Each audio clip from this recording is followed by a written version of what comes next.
السلام عليكم. لا تنسوا الضغط على زر لايك والاشتراك في القناة، وشكرا لكم على المتابعة. يواجه المنتخب المغربي لكرة القدم نظيره فريق أو منتخب تونس وديا استعدادا لكأس إفريقيا المقبلة المقامة بالمغرب، والتي سوف تواجه نظيرها التونسي في قمة كروية رغم على أنها ودية.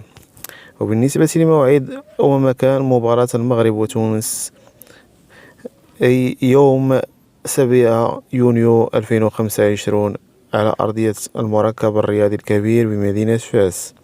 وتندرج هذه المواجهة ضمن استعدادات المنتخب الوطني المغربي لكأس إفريقيا 2025 التي سوف تقام بالمغرب أيضا. ومن جهته يخوض المنتخب التونسي مباراة ضمن برنامجه التحضيري لمواعيد القارية والدولية المقبلة، ويعد تنظيم هذه المباراة بمدينة فاس حدثا خاصا لجماهير الفاسية. وأتمنى التشجيع للمنتخب المغربي في هذه الظروف من أجل استعداد بشكل جيد لنهائيات كأس إفريقيا التي سوف تقام ببلادنا. وبالنسبة لموعد المقابلة مرة أخرى 7 يونيو إن شاء الله، وشكرا لكم على هذه المتابعة.